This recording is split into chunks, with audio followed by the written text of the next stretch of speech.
കൈലാസിന്റെ 2 പ്രോജക്റ്റാണ് നിൽക്കുന്നത്. ഗോകുലം ഗോപാലൻ ചേട്ടന്റെ 3 പ്രോജക്ട്സ് ഉണ്ട്. മമ്മൂക്കയുടെ ഒരു പടം വന്നിട്ടുണ്ട്. അപ്പോൾ അതൊക്കെ ഞാൻ എന്താണ് ഒരു ഒരു പാൻ യൂണിവേഴ്സ് സിനിമ എന്നൊക്കെ പറയാവുന്ന ഇതിനകത്തുണ്ട്. പത്മനാഭസ്വാമിക്ക് ഒരു ട്രിബ്യൂട്ടാണ് ഗോപാലേട്ടൻ ചെയ്യുന്ന 2ാമത്തെ പടം.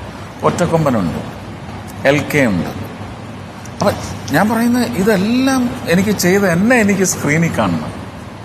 ആ സ്ക്രീനിൽ ഞാൻ വരുന്നതിൽ നിന്നുണ്ടാവുന്ന എനിക്കുള്ള ബെനിഫിറ്റ് എൻ്റെ മക്കളുടെ ബെനിഫിറ്റായിട്ട് എനിക്കൊന്ന് എസ്റ്റാബ്ലിഷ് ചെയ്യണം. പിന്നെ എൻ്റെ മക്കൾക്കും ഭാര്യയ്ക്കും മാത്രമല്ല, വേറെ ഒരു വിഭാഗമുണ്ട്.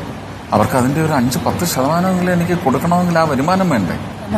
ആ വരുമാനം നിർത്തിയാൽ മന്ത്രി കളിക്കാൻ നടന്നാൽ എന്താണ് ഇവിടെ പറയുക? ആ ഇലക്ഷൻ കഴിഞ്ഞപ്പം പാവപ്പെട്ടവരെല്ലാം മറന്നു.